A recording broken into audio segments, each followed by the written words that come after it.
Good evening, ladies and gentlemen. My name is Mirror Image, and welcome to Reborn Reality, where we discuss Guild Wars 2, the Mesmer class, and everything else fabulous and fancy. There are a couple of things that I want to talk about today. First of all, there's a variation to the last build I posted, the balance build that I'm still using for fractals because it's still one of the better builds in my opinion. A lot of DPS with survivability. I also want to post a new build entirely, which will come second, and there's sort of a common theme, and I'll get to that at the very end when I want to discuss build theory in general and basically how the Mesmer has access to the most invincibility in the game, period, making it, or this profession, probably one of the best glass cannons for DPSing while staying alive. And so we're going to talk a little bit about the that and just the theory of the Mesmer in general, as far as how the class behaves and what makes it so powerful. First of all, the build that I'm using for fractals right now. The last time that I posted this video, I was using the same trait distribution right here. However, I switched a few of my skills because I'm in the level 30 plus fractals, and sometimes it gets a little difficult in DPSing and still negating damage. As far as utilities go, that's up to you. When I don't need anything specific, I'll usually have 3 Signets, or maybe, a mirror images thrown in there, so I have access to distortion as well as a stun breaker. However, there are many cases where you need feedback. I will be posting a video on fractals soon. You'll get to see an example of that.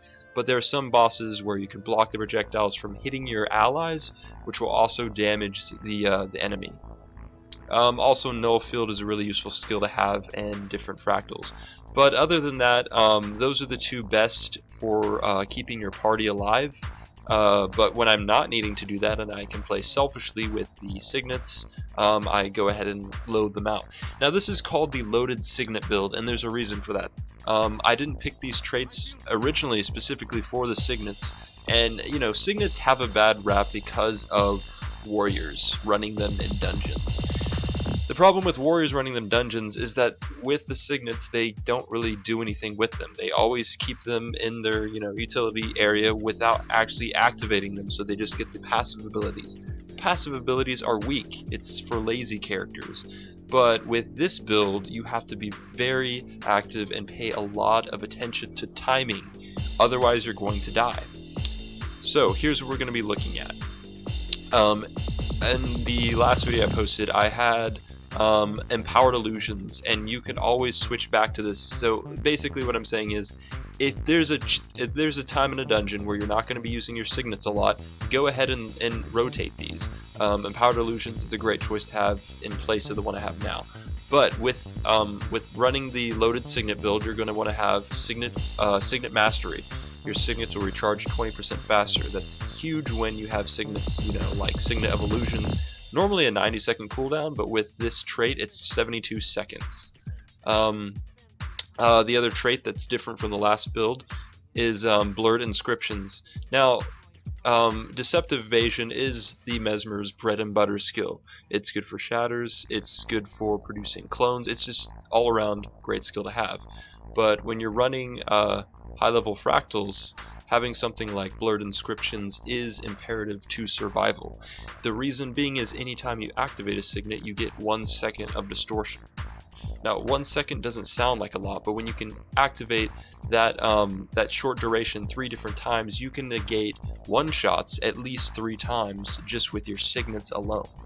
I'm keeping the Cleansing Inscriptions like I did last time. Signets will remove conditions, and your heal will also remove conditions. The other skills are exactly the same as the last build. Deliberating Dissipation, that's just sort of extra. It's not imperative to the build, it's just my preferred skill in the adept for the chaos. And Phantasmal Fury, so I am doing more damage with my phantasms and they're critting more often. Now let's talk a little bit about this build. If you have the 3 Signets, you're getting the passive effect, the active ability whenever you actually use it, which, by the way, is not selfish, because you can spread all the boons you have on you to your allies, which is very useful. Whenever you get the Aegis the Aegis boon, you should be spreading that out to your allies, as many of them as you possibly can. But so you're getting the active, the passive ability, you get condition removal, and now you also get distortion for 1 second. So to say Signet builds aren't useful is really not looking into the build for its entirety. With a loaded Signet build, you get 4 different functions for your Signets. You know, the active, the passive, and the condition removal, and now invincibility. On top of that, your Signets are recharging 20% faster, and so that's sort of the beauty of this build. The Signets do a lot more than what you would expect, as opposed to, you know, the Signets Thieves would run. I see a lot of the speed buff, which doesn't really, you know, it's useful, but it's not as useful as having a Signet that has 4 different functions. Definitely, the Signets in this build are way more useful than the warriors who just, you know, use the Signets to up their precision to the max and press 100 blades and die, and you have to res them. So that's the loaded Signet build. The next build we'll be looking at is probably the most difficult build I have ever tried playing in higher level dungeons and fractals, and we'll get to that in just 1 second.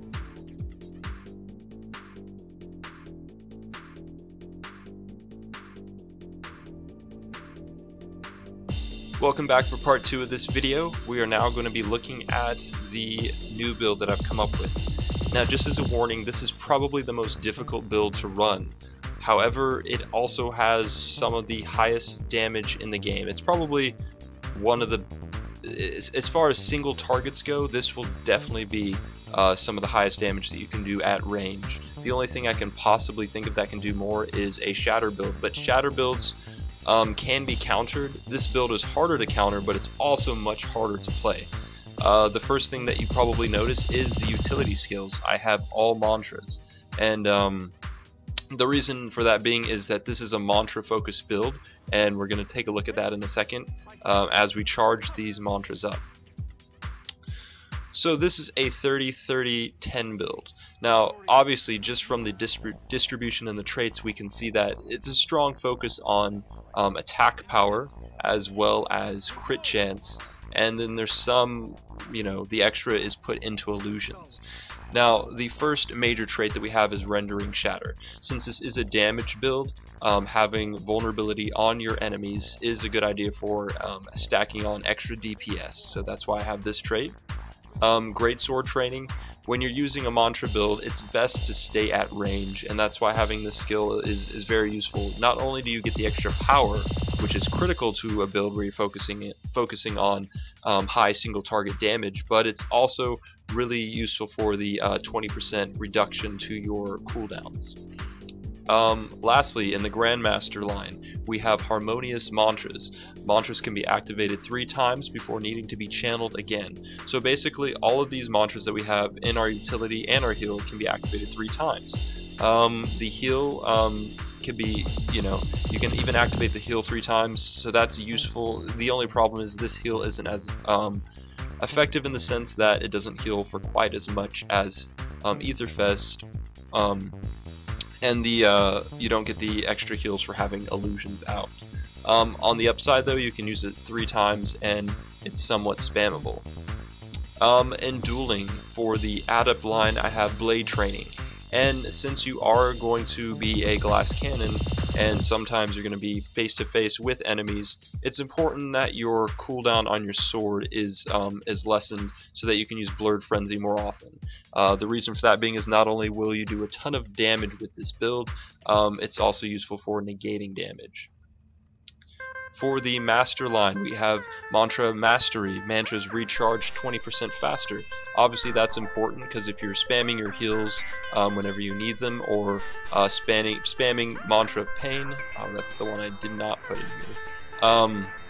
If you're spamming Mantra of Pain for the burst damage, you'll want that quicker recharge, and that, you know, that affects all of your utilities here. And what you're getting basically is heal, damage, condition removal, stun breaker / stability. So you got a good mix of balance as far as different types of utilities.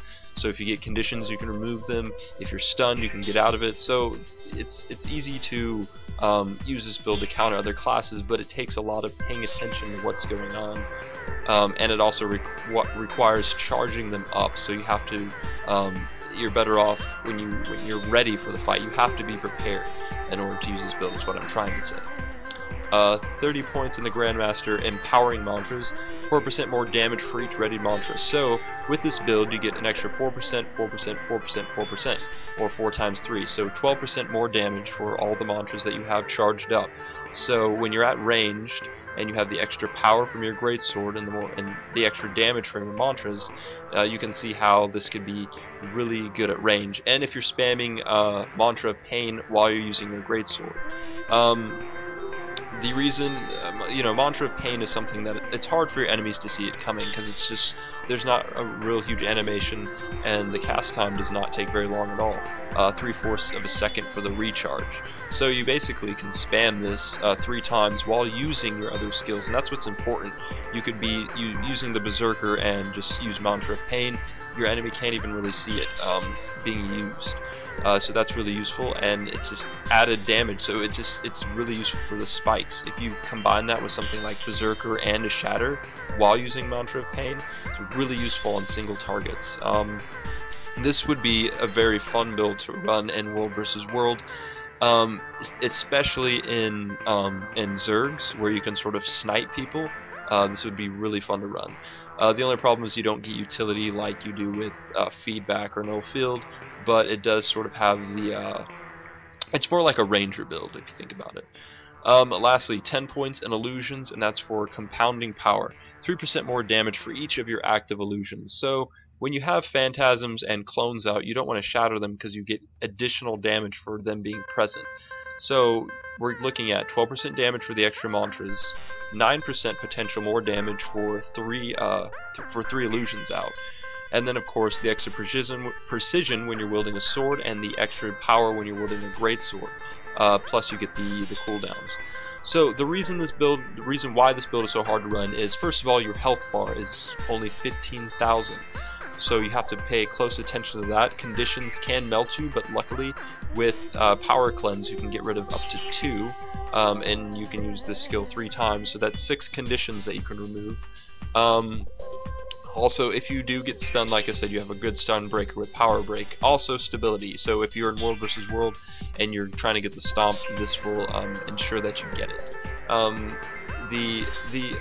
If you're running this build and you're having a little bit of trouble staying alive, there is another option you can do here in Illusions, and this is sort of where I'm going to segue into what I've been wanting to talk about with the Mesmer class for a long time, and that's sort of it delves into build theory. It's not necessarily a new build, but the Illusionary Invigoration.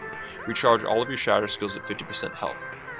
Now, the Mesmer has the best access to damage mitigation out of any class in the game. There's no other class that can contend.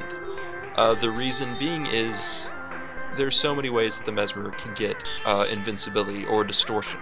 We've already talked about how the Mesmer can use their Signets, blurred inscriptions, to gain distortion for 1 second. So that's 3 seconds of distortion per Signet. Or sorry, you get 1 second per Signet, a total of 3 seconds. You also have Blurred Frenzy, which is an addition of 2 seconds of distortion, plus your Shatter of just standard distortion, which is up to 3 seconds if you have all of your 3 clones. With this skill right here, Illusionary Invigoration, you recharge all of your Shatter skills at 50% health. So that's another way to re-trigger all of your shatters, but really the one we want to focus on is distortion, because the cooldown is normally 60 seconds. But you can get it back instantly once your health drops below 50% health.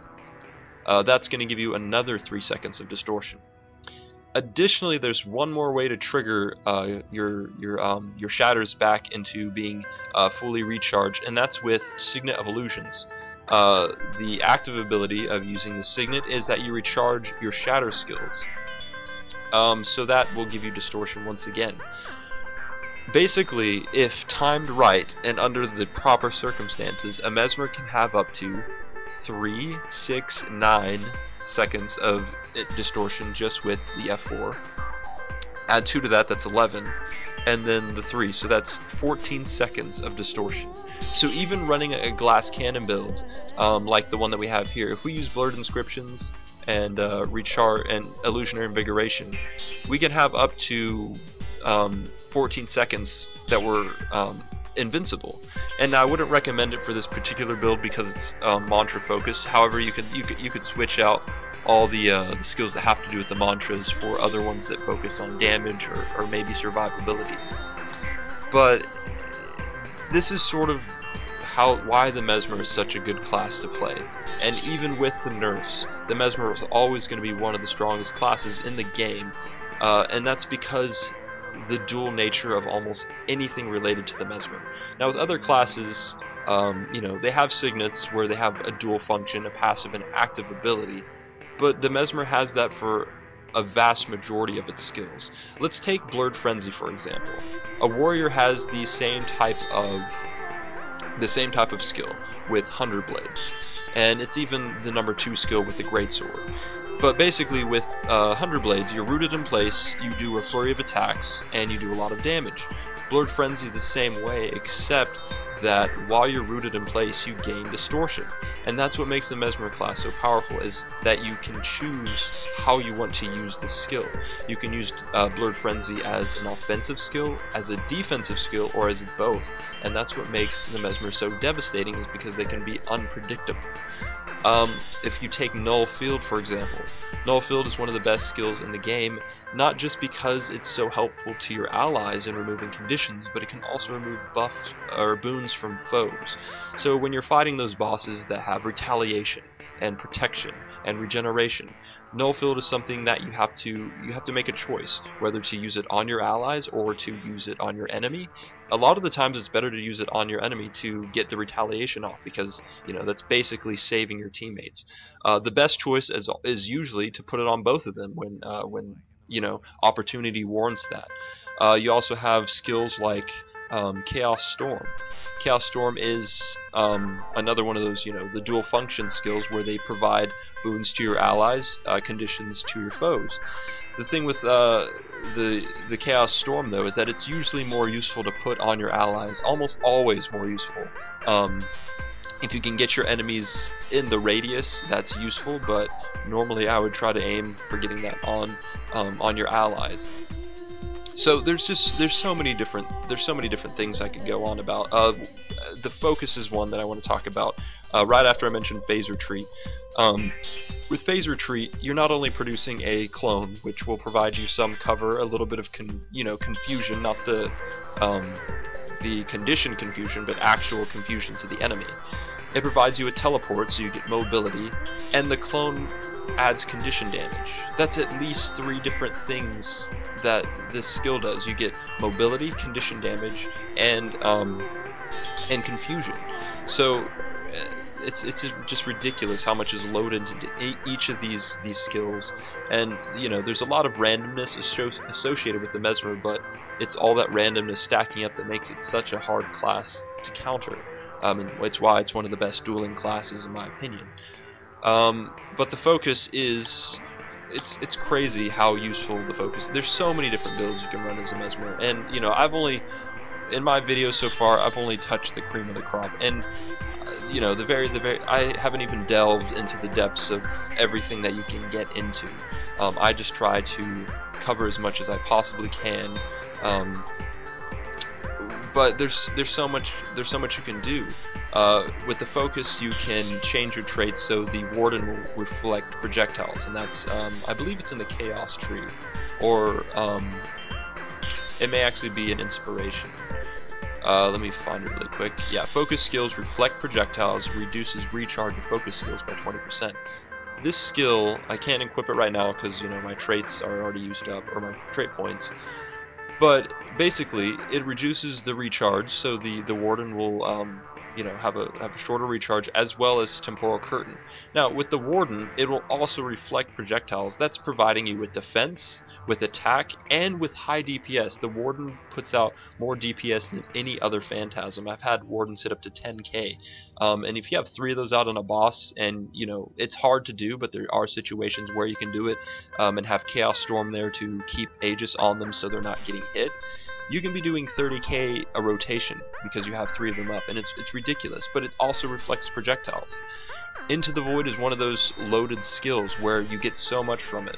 12 seconds of swiftness, the lower cooldown if you have the trait, and it can reflect projectiles, so you can set this up sort of like a wall, as like a safety net, and it's why I'll have this out more than even the pistol and World versus World. The pistol is better for dueling, but if you're fighting something like a ranger, which is one of the most difficult classes to fight, I think, as a Mesmer, because of the pet and all the cripples and all the conditions, you can set up this sort of wall and protect yourself. And I've already mentioned the swiftness, but Into the Void can also be used as an interrupt. You cast the temporal curtain and use the skill again, and it'll interrupt your foe. You can use it to rip people off of walls from a distance. You can be one of the most annoying people basically in the game.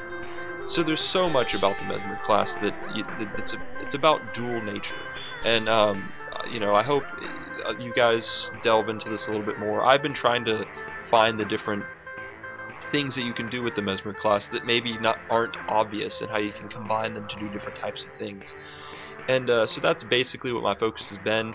I've put out a lot of different types of builds. I try not to focus on just one, but it's getting to where it's harder and harder to make larger builds, because I've already covered a lot of the general basics, and after that it's just sort of tweaking and finding out what works best. So if you have any suggestions for types of builds you would like to see, I haven't done a lot of condition builds, so that's probably the next thing that I'm going to touch on. But yeah, so that's it for my thoughts on sort of this dual nature for the Mesmer class. But as a wrap up, we talked about the variation to the balance build, the high DPS single target damage that you get with the mantras, as well as the utility available with them.